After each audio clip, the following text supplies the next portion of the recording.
Un livre est une ressource qui contient des pages structurées par chapitres et sous-chapitres. Voici un exemple. Le contenu des chapitres se réalise exactement comme la ressource page. Le livre permet la diffusion de ressources bien organisées, faciles à consulter. Le bloc table des matières et les flèches de navigation permettent de passer d'une page à l'autre.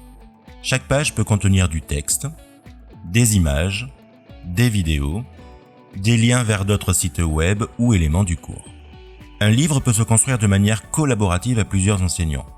Point de vigilance, si vous autorisez les élèves à participer à la construction d'un livre ou toute autre ressource, l'intégration de code HTML malicieux peut constituer un problème.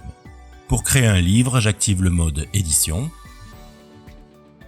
Dans la section, je vais cliquer sur ajouter une activité ou une ressource et je vais sélectionner livre. Je lui donne un titre, éventuellement une description que j'affiche ou pas sur la page de cours. Dans les apparences, le format des titres de chapitres vous permet d'avoir plusieurs options. Voici les différentes options qui s'afficheront dans le bloc table des matières. Dans les apparences, je vous conseille également dans le style de navigation de choisir texte. Cela permettra d'avoir à côté des flèches de navigation le titre du chapitre suivant ou précédent. J'enregistre et j'affiche. On va pouvoir créer le premier chapitre. C'est ici que je vais compléter le contenu du premier chapitre. J'enregistre.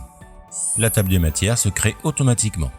Vous remarquerez quand vous êtes en mode édition que vous avez ici 4 petits boutons. La roue crantée va vous permettre de modifier à nouveau le chapitre. La poubelle va vous permettre de supprimer cette page-là. Vous pourrez cacher la page ou pas. Le petit plus va vous permettre de créer une nouvelle page.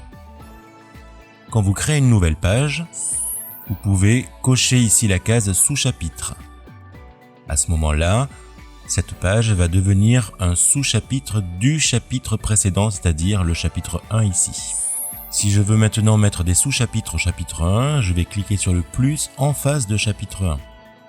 Si je veux mettre des sous-chapitres au chapitre 2, je cliquerai sur le plus en face du chapitre 2. Donc je vais mettre un sous-chapitre au chapitre 1. Je n'oublie pas de cocher la case sous-chapitre, un contenu, et j'enregistre. On voit bien ici le sous-chapitre qui s'est bien mis au bon endroit.